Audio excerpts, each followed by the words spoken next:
오늘 본문 요한복음 13장 31절부터 35절까지 말씀을 통하여 함께 은혜 받는 시간 되기를 원합니다. 아멘. 기독교 하면 생각나는 하나의 단어가 있어야 됩니다. 기독교에서 가장 중요시하는 하나의 단어는 무엇일까?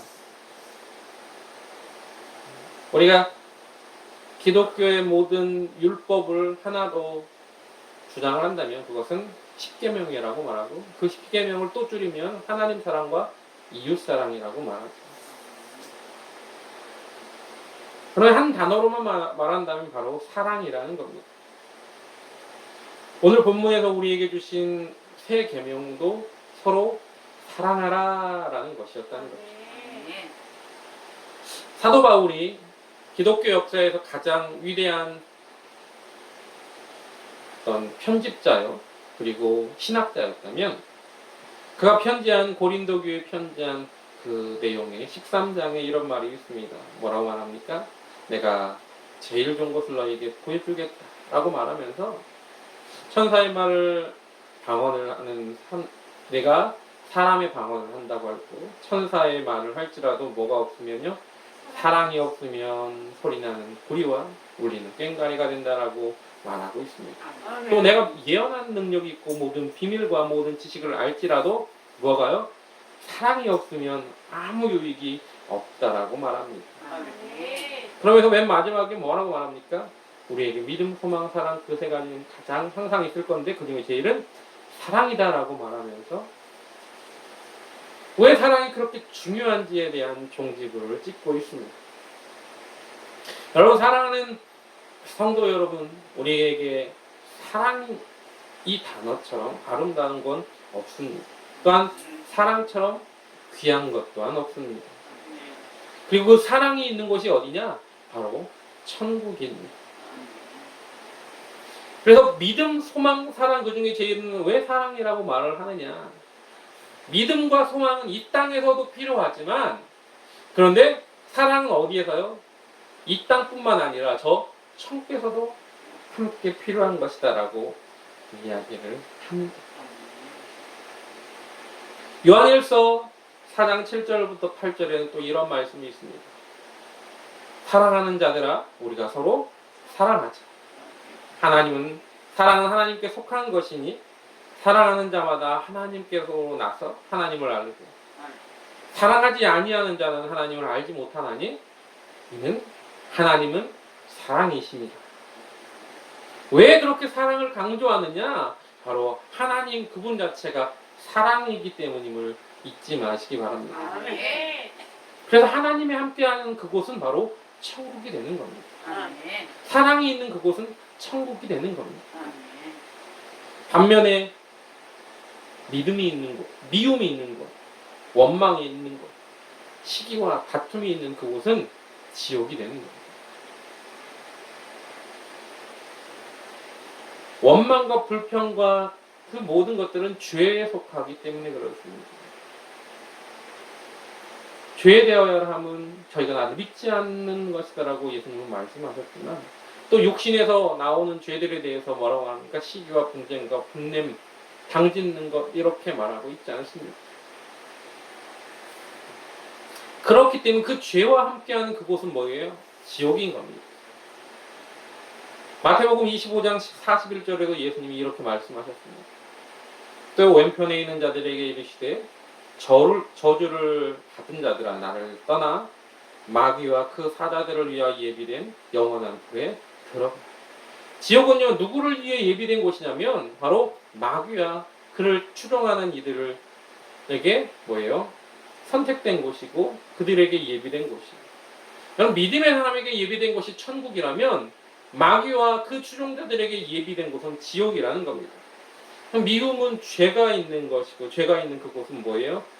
바로 마귀가 있는 곳이기 때문에 지옥이라는 겁니다.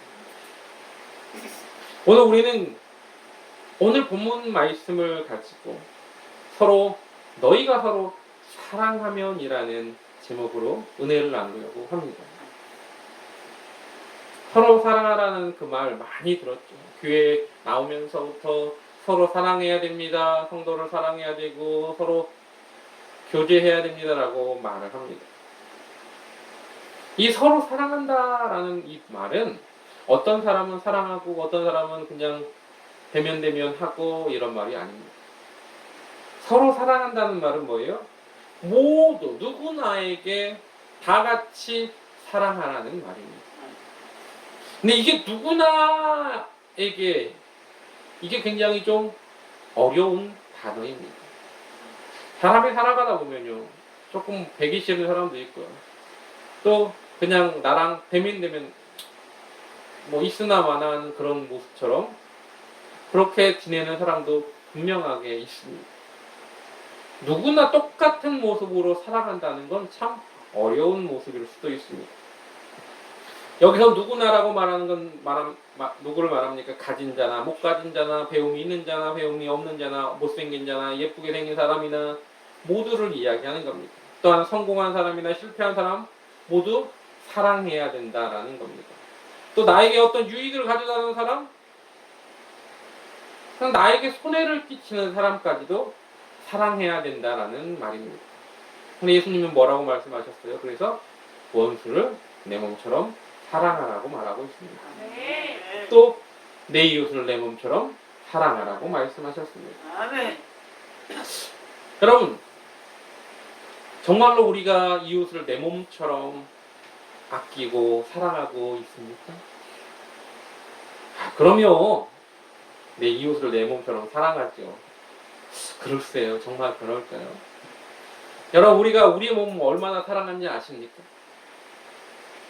그럼 우리가 이제 살아가다가 배가 고프면요 밥을 찾아요. 그래서 찾아서 먹습니다. 왜 찾아 먹는지 아십니까? 내 몸이 원하기 때문에 그렇습니다. 잠이 오잖아요. 막 피곤해요. 그러면 잠을 자요. 왜 잠을 자는 줄 아십니까? 내 몸을 아끼기 때문에 그런 거예요. 피곤하고 쉴만한 곳을 찾아가는 것이고요. 졸리면 누워서 자는 겁니다. 더우면 시원한 곳을 찾게 되어 있고요. 추우면 따뜻한 곳을 찾아가게 되어 있습니다. 아프면 병원에 가게 되어 있어요. 그게 뭡니까? 바로 내 몸을 사랑한다는 증거입니다. 또 내가 누군가에게 오해를 받고 있잖아요. 그러면 그 오해를 풀려고 노력합니다. 왜? 내 몸을 사랑하기 때문에 그렇습니다. 여러분, 사람들이 내가 무슨 잘못을 하면 자기에 대해서는 좀 뭐라고 해요? 관대하고 그리고 쉽게 용서를 합니다. 대부분의 사람들이 그래요. 저는 안 그런데요. 저는 철저합니다. 그런 사람들은 전체 100분의 한 1, 2 정도밖에 되지 않아요. 자기에게도 철저한 사람은 그렇게 많지 않습니다. 대부분 나한테는 조금 뭐예요? 관대해요. 기준이 좀 다릅니다. 다른 사람에게 가졌던 잣대와 나에게 가진 잣대는 달라요. 예수님께서도 그래서 뭐라고 말합니까? 다른 사람의 눈에 티를 보지 말고 내 눈에 들보를 먼저 뽑아라 라고 말씀하시죠. 그만큼 사람들은 누구를요? 남에게는 어떤 정죄의 칼을 딱 대면서 나한테는 굉장히 온순하고 또 여유롭게 그 잣대를 대고 있습니다. 왜 내로남불이라는 말이 생겼는지 아십니까? 그것 때문에 그런 겁니다. 남은 그냥 남이 하면 불륜이에요. 근데 내가 하면 로맨스라는 거죠. 나는 좀 더 뭐예요? 그 기준에서 엄격하게 대하지 않기 때문에 생기는 말입니다. 여러분, 나에게 관대한 그 모습이 나를 사랑하기 때문이라는 겁니다. 서로 사랑한다는 말은 누구나 그렇게 서로 사랑한다는 말은요. 다른 사람에게 대해서도 내가 분노할 일이 있어도 뭐예요? 노하기를 더디하고 또 내가 설사 노했다 할지라도 어떻게 해요? 그 노를 화난 것을 오래 품지 않는 것이 그것이 사랑하는 자에게 대한 모습이라는 겁니다. 나한테 그렇게 하고 있었다면 남한테도 똑같이 그런 모습으로 대해야 되는 것이죠. 에베소서 4장 26절에는 그래서 이렇게 말합니다. 분을 내어도 죄를 짓지 말고 해가 지도록 분을 품지 말라라고 성경은 말하고 있습니다. 나한테 관대한 것처럼 남에게도 그 분을 함부로 그렇게 내비치지 말고, 그리고 그 분을 품어도 오랫동안 간직하지 말라는 거죠.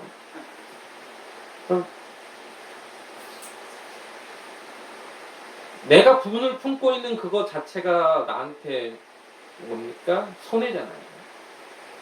죄가 되니까. 죄를 짓지 말라고 했으니까. 그로 분노로 인해서 죄를 짓지 말라고 했으니까. 근데 이것이 나 자신의 어떤 손해뿐만 아니라 뭐예요? 하나님의 은혜에서 떠나는 삶이 될 수 있다는 겁니다. 보통 나를 시기하는 사람은 없어요. 내가 잘 됐다고 시기하나요? 야, 넌 너무 잘 됐어. 그러니까 지금부터 잘 되지 마라 하면서 나 스스로에게 말합니까? 아니죠. 내가 잘 되면 뭐예요? 자기 스스로를 야, 너 참 잘했다 그러죠. 내가 잘 됐는데, 자, 제가 열심히 일을 해서 막 그 어떤 건물을 샀어요. 그랬더니 야, 너 왜 이렇게 건물을 샀어? 하면서 막 나한테 화를 내고 짜증을 내는 사람이 있으니까? 아니면 나한테 막 뭐예요? 배 아파하면서 아, 진짜 왜 땅을 사고 왜 건물을 샀어? 이렇게 하는 사람은 아무도 없잖아요. 그렇죠? 근데 어떻습니까? 사랑이 있기 때문에 그런 거예요. 근데 사랑이 없으니까 뭐라고 말합니까? 남이 땅을 사고 남이 건물을 사면 배가 아프죠. 옛말에 사돈이 땅을 사면 배가 아프고 사촌이 땅을 사면 배가 아프다라는 말이 있는데, 모두 뭐예요? 사랑의 결핍에서 오는 겁니다. 남을 사랑하지 않기 때문에 오는 거예요. 서로 사랑하라고 말씀하고 있는데 그러지 못하기 때문에 그렇다는 겁니다. 똑같은 일을 가지고도요, 그 사람의 평가가 달라지는 이유는 뭡니까? 사랑하고 있느냐, 사랑하고 있지 않느냐, 그런 모습으로 달라진다는 겁니다. 인도의 속담 중에 이런 글이 있다요. 어떤 글이냐면 그와 내가 다른 점. 이렇게 쓰여 있습니다. 만일 그가 그의 일을 끝내지 않았다면 그는 그를 게으르다 하고, 내가 이 일을 끝내지 않았다면 나는 너무 바쁘고 많은 일에 눌려있기 때문이라고 합니다. 만일 그가 다른 사람에게 관하여 말하면 수다쟁이라고 하고, 내가 다른 이에 관하여 이야기를 하면 건설적인 비판이라고 한다. 만일 그가 자기 관점을 주장하면 고집쟁이라고 하고, 내가 그렇게 하면 개성이 뚜렷하다라고 한다. 만일 그가 나에게 말을 걸지 않으면 콧대가 높다고 하고, 내가 그렇게 하면 그 순간 복잡한 다른 많은 생각을 하고 있었기 때문이라고 한다. 만일 그가 친절하게 하면 나로부터 무엇을 얻기 위해서 그렇게 친절하다고 하고, 내가 친절하면 그것은 내가 유쾌하고 좋은 성격의 사람이기 때문이라고 한다.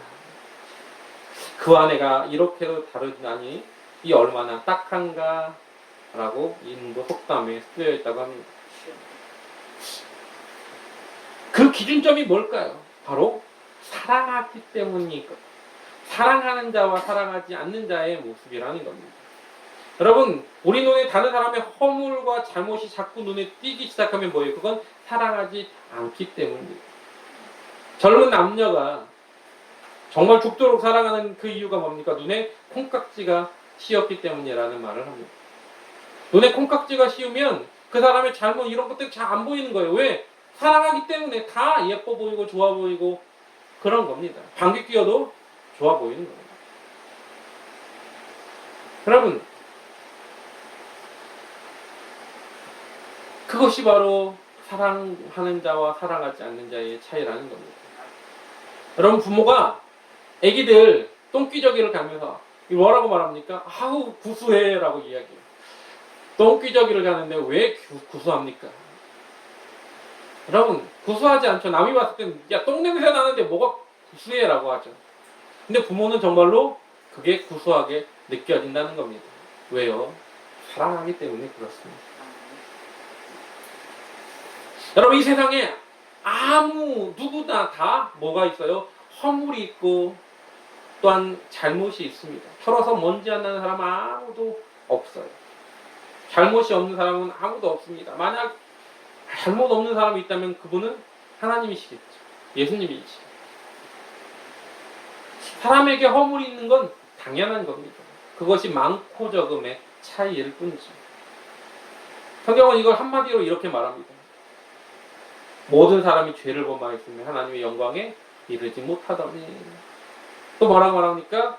기록된 바 의인은 없나니 하나도 없고라고 말합니다. 그래서 사랑 없이 미워하는 눈으로 보면요, 이게 한없이 허물이 크게 보이기 시작하는 거예요. 그러니까 내 눈에 지금 남의 허물이 보이기 시작한다 그러면 무슨 말이냐? 아, 내가 그를 사랑하지 않고 있구나라고 생각하면 된다는 겁니다. 어떤 사람과 대화를 하다 보면요, 세 마디도 하기 전에 다른 사람의 허물을 자꾸 들추는 사람이 있습니다. 이 말은 다른 말로 하면 나는 이렇게 사랑이 없는 사람이야 라고 말하는 것과 같다는 겁니다. 여러분, 나한테 잘못을 지적하는 사람의 표정을 한번 보십시오. 그 사람의 표정을 보면 그 사람이 지금 이게 사랑을 가지고 분명히 잘못을 지적하는 것, 나에게 사랑을 가지고 지적하는 것과 그리고 그냥 꼬투리를 잡으려고 하는 건지 알 수 있습니다. 사랑을 가지고 잘못을 지적해주는 사람의 표정은요, 안타까움이 있습니다. 그 사람의 얼굴에는요, 안타까움이 묻어나요. 그런데 남의 잘못만을 어깨에 흠집 내려고, 꼬투리를 잡으려고 야단을 치는 사람의 얼굴을 보십시오. 그 사람의 얼굴은 어떻습니까? 웃음기라고는 전혀 찾아볼 수가 없어요. 만약에 그 나를 혼내면서 웃는 사람이 있으면 좀 이상한 사람이겠죠. 만약에 웃는 사람이 있다면 그 사람은 비웃고 있는 것일 겁니다. 보통 남의 꼬투리를 잡고 남을 상처내기를 원하는 사람은 웃지 않습니다. 아니, 그 사람의 얼굴 표정을 보면 악의가 가득하고 또 뭐예요? 분노가 가득한 모습을 띠고 있습니다. 왜 그렇습니까? 자기 마음에 이미 뭐가 없어요? 사랑이 없고 기쁨과 행복이 없기 때문에 그렇습니다. 여러분, 다른 사람을 미워하는 그 사람의 마음에는 절대 평화가 없습니다.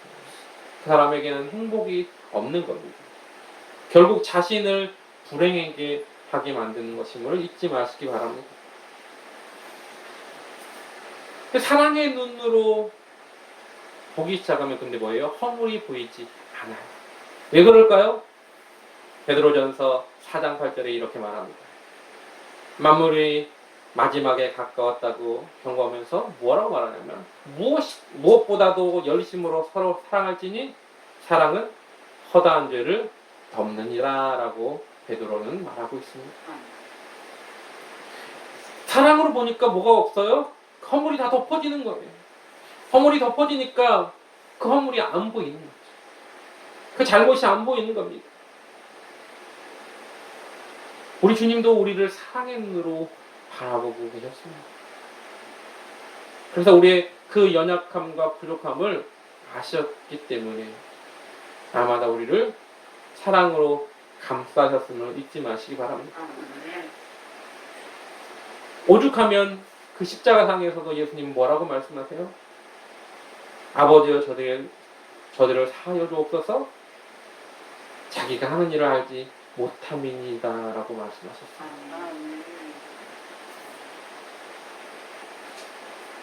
예수님을 못 박는 그들에게 주님은 그들의 잘못이 아니에요. 하나님, 그들이 몰라서 그래요.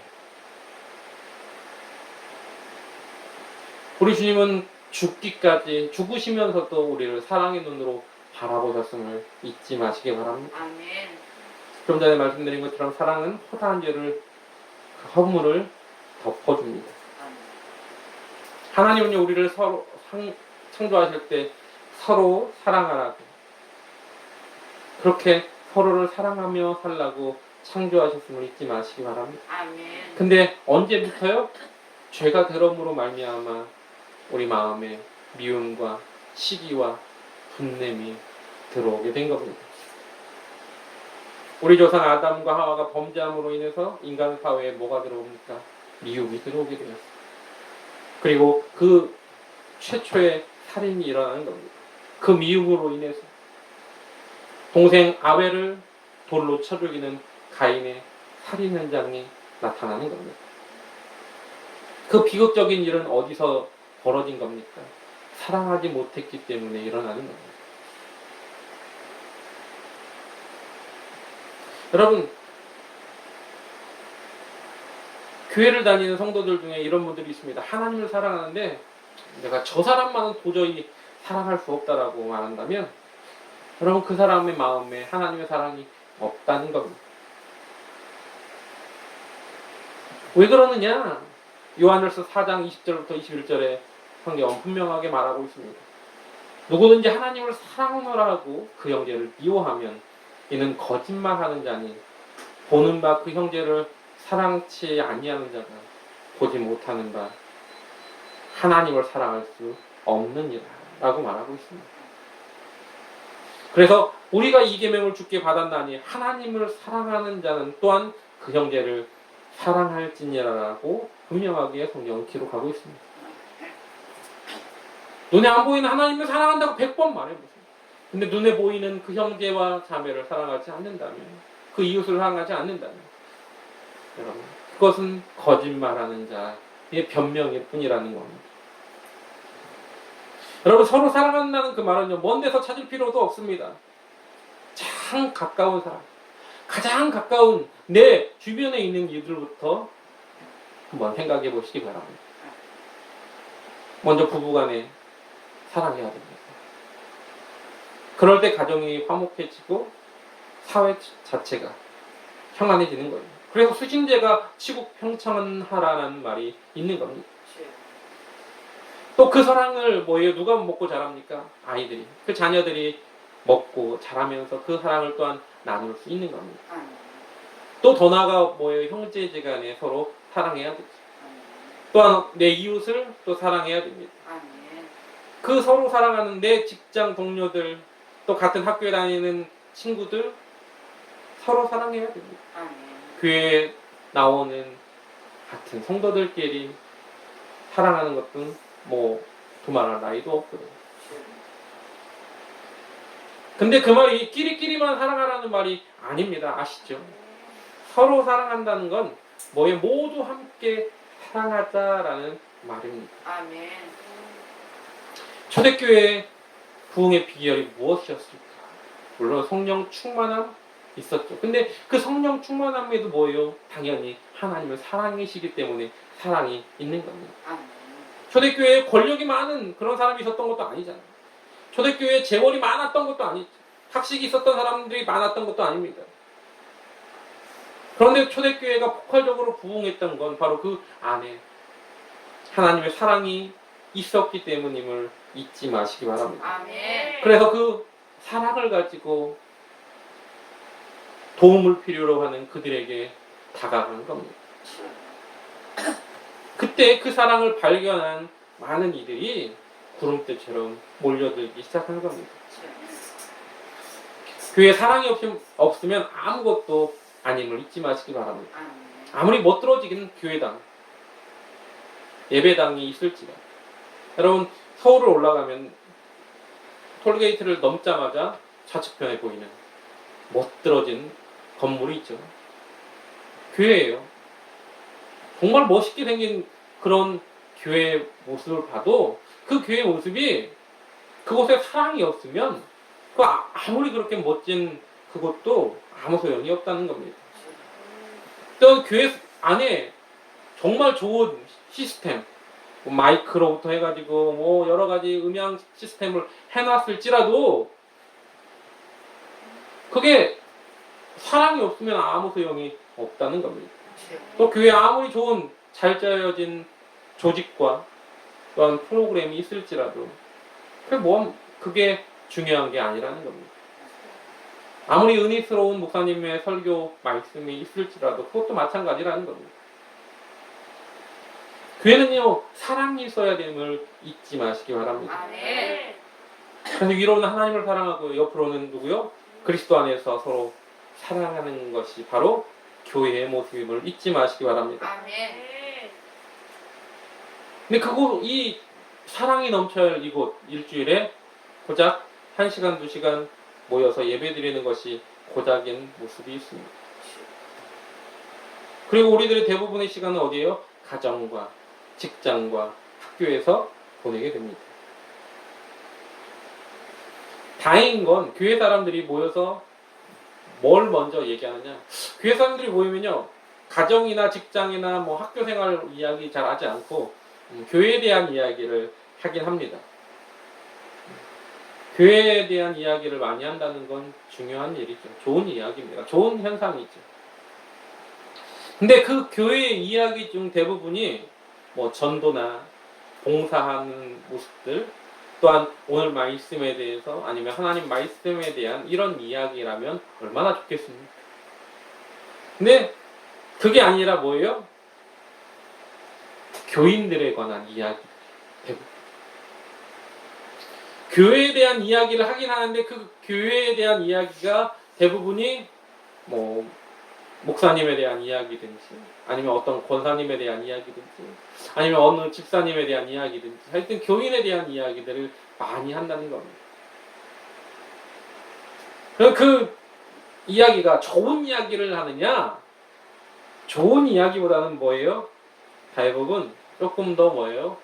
남의 험담을 이야기하는 이야기가 더 많습니다. 누구는 어떻다, 누구는 어떻다, 누구는 어떻다.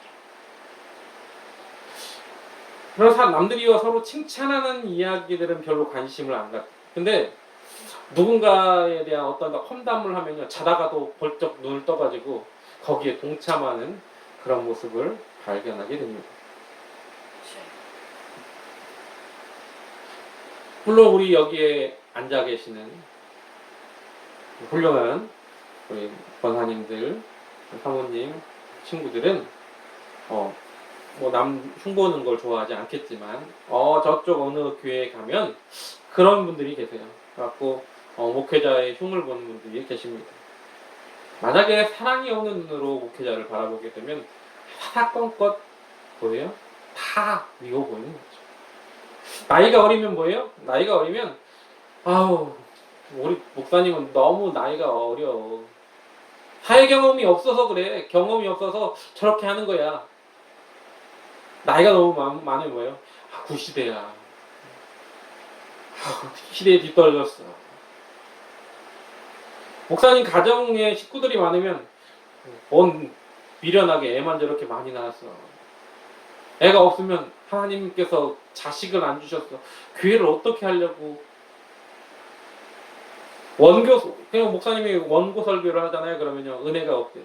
능력이 없어서 목사님이 설교를 원고 보고 한대. 근데 원고 보고 안 하잖아요. 그러면 뭐라 그래요? 목사님은 준비성이 없어. 그래요. 목사님이 가난한 성도들만 찾아가면 목사님은 교인들한테 인기 얻으려고. 그럼 부자인 사업장에 신방을 가잖아요. 그러면 돈 많은 사람만 좋아해. 예화를 많이 사용하면요, 목사님은 성경에 어떤 지식이 부족한가 봐. 근데 예화를 사용하지 않으면 목사님 설교가 딱딱해. 재미가 없어. 죄에 대한 설교라면요, 목사님이 사람 공격을 하네요. 나들으라고 한 소린가 보다. 목사님 그렇게 하면 안 되죠. 근데 죄에 대한 설교를 안 하냐면 그러면 뭐라고 하면 목사님은 정의감이 부족해. 교회에서 죄에 대한 설교도 해야지. 이렇게 얘기합니다. 근데 교인들 말을 잘 듣는 목사님은 이렇게 말합니다. 우리 목사님은 줏대가 없어. 이해하게. 근데 교인들 말을 잘 안 들으면 뭐라고 말합니까? 우리 목사님은 성도에 대한 애정이 없고 사랑이 없어. 옹고집이야. 이렇게 얘기합니다. 잘 차려 입으면 사치가 있다고 하고요. 옷을 수수하게 입으면 목사님 교회 품위를 떨어뜨린다고 그러고. 교회 외부 강사를 초청하잖아요. 그러면 교회가 너무 폐쇄적. 교회 외부 강사를 초청하면 자기 책임 안 지려고 한다고 그러고요. 외부 강사를 초청하지 않으면 교회가 폐쇄적이라고 말합니다. 설교일 때 목사님이 목소리를 막 큰 소리를 내면서 말하면 뭐라 그래요? 소리만 크게 지른다고 하고. 그럼 조용하게 차분하게 하면 졸린다고 합니다. 목사님이 뚱뚱하잖아요? 그러면 뭐라고 말합니까? 아, 우리 목사님은 교회를 얼마나 안 하고 그러면 게을러서 이렇게 뚱뚱해졌을까? 먹기만 하니까. 날씬하면 뭐라고 하냐면 주일 예배 때, 주일 점심 때 밥도 제일 많이 먹으면서 교회를 얼마나 은혜가 없으면 하나님께서 저렇게 빼짝 마르게 하셨을까요? 사랑의 눈으로 바라보지 못하면 뭐 사사건건 모든 것이 뭐예요? 다 그렇게 비틀어지게 보이는 겁니다. 근데 사랑의 눈으로 보면 어떠냐? 이렇게 뚱뚱한 목사에게 뭐라고 합니까? 아, 우리 목사님은 보기만 해도 은혜가 되더라. 네. 그리고 많은 목사를 오면 뭐라고 그래요? 우리 목사님은 얼마나 열심히 주의를 위해서 힘쓰고 애썼으면 저렇게 말랐을까? 살이 빠질까? 우리 목사님이 너무 안쓰럽다. 이렇게 말한다는 겁니다. 여기 뭐가 문제인가? 바로 사랑의 눈으로 바라보느냐, 바라보지 않느냐가 문제라는 겁니다. 비단 성도들이 목회자를 바라볼 때가 문제가 아닙니다. 목회자도 성도들을 바라볼 때 마찬가지죠. 여러분, 성도들을 사랑의 눈으로 바라보지 못하면 매일매일 목회가 짜증이 날 겁니다. 저 사람은 왜 저래요? 왜 저렇게? 목회자가 바라보는 어떤 신앙관이 있고, 그리고 성도들이 바라보는 신앙관도 분명히 있고, 권사님이 바라보는 신앙관도 있고, 다 바라보는 그 신앙관에 어떤 눈높이가 있고 기준이 있어요. 근데 거기에서 벗어나면 자꾸 뭐예요? 안 좋게 보는 겁니다. 그런데 사랑의 눈으로 보면 이것들이 뭐예요? 다 덮어지기 시작한다는 겁니다. 어떤 목사님은 매일 성도들 막에 대해서 불평을 해요. 뭐라고 불평하면 우리 교회 별의별 사람이 다 있어. 그 사람 때문에 진짜 교회 하기가 정말 힘들다. 자꾸 이런 말을 합니다. 어떻게 말썽 피우는 그런 성도들은 다 우리 교회에 모여있는 것 같아. 이렇게 말하는 거예요. 사랑의 눈으로 보면 그 영혼, 한 영혼을 나에게 보내주시면 그 사람을 변화시킬 수 있는 능력이 나에게 있으니까 보내주셨구나. 그것에 감사해야 된다는 겁니다. 여러분, 사랑하는 눈으로 바라봐야 됩니다. 그때 기쁨이 넘치고 활력이 넘치는 거예요. 여러분, 미움의 눈으로 바라보기 시작하면요, 한정없이 꼬꾸라지는 겁니다. 그러면 의욕도 없어요. 힘도 없어요. 활기도 없습니다. 만날 때마다 어떻게 해야 돼요? 감사가 있어야 됩니다. 하나님께서 주신 귀한 그 은혜를 우리가 서로 나눠야 될 줄 믿습니다. 아멘. 성도가 교회를 사랑하면, 성도 같은 교인들을 사랑하면 교회 올 때마다 기쁨이 넘쳐요. 빨리 가고 싶고 더 그곳에 머물고 싶습니다. 그러니 싫어하면 어떻습니까? 교회 가기가 고족인 거예요. 목회자도 마찬가지입니다.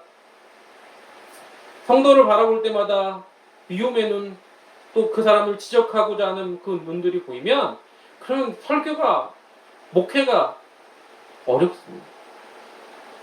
그런데 사랑하는 눈으로 교회를 바라보고 성도를 바라보면 행복해지는 겁니다.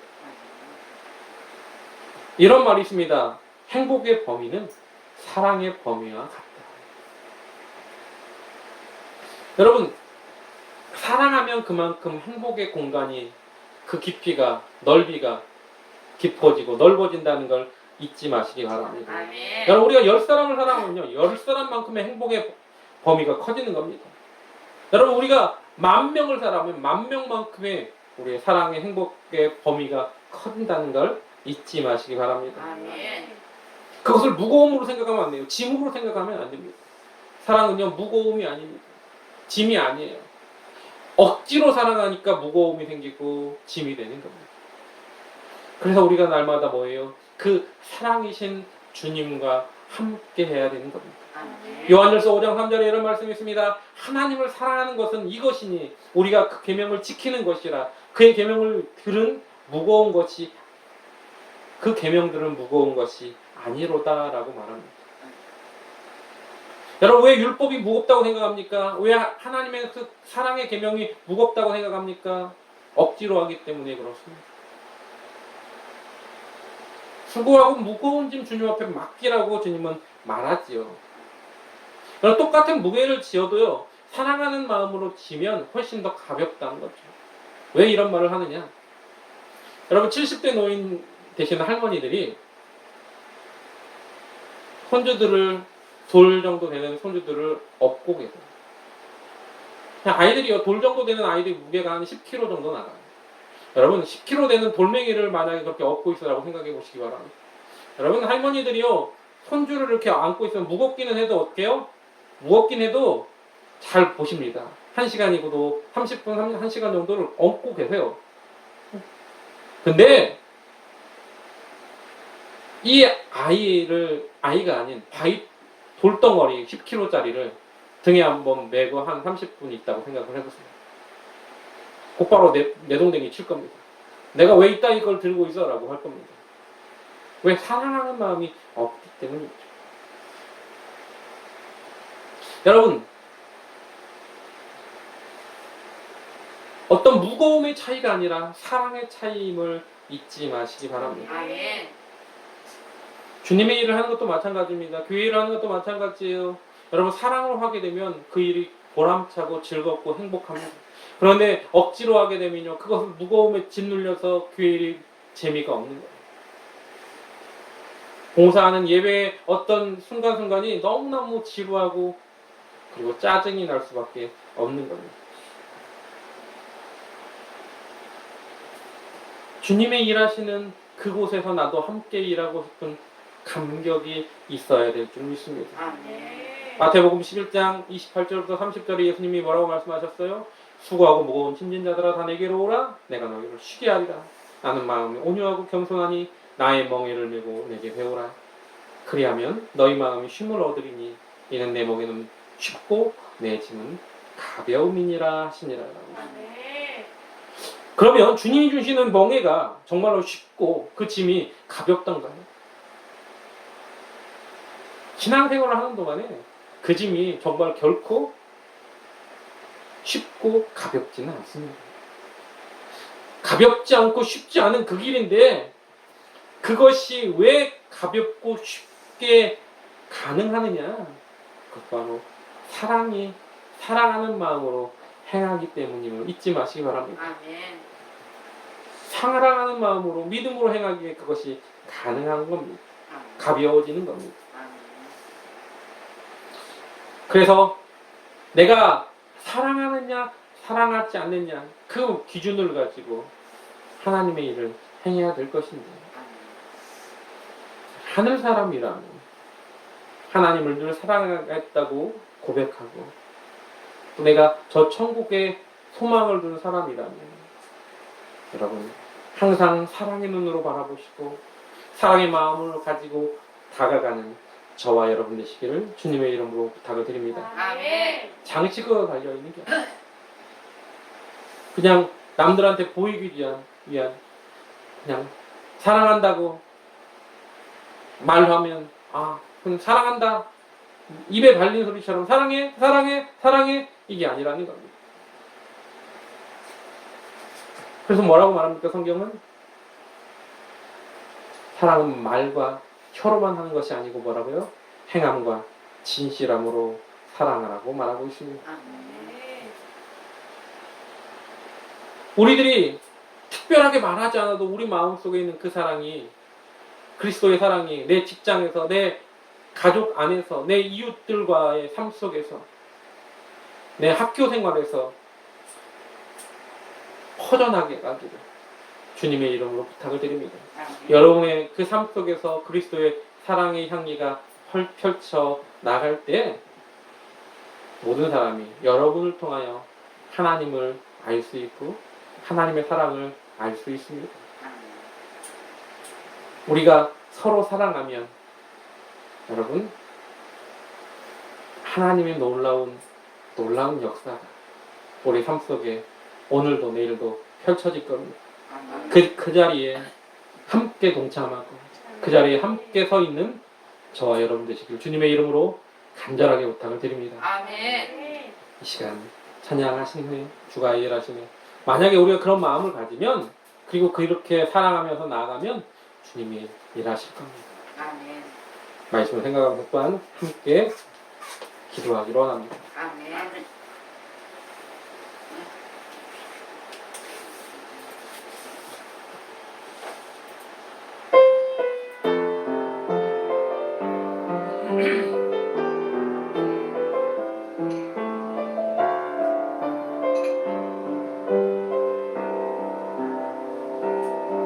날이 저물어 갈 때 빈들에서 걸을 때 그때가 하나님의 때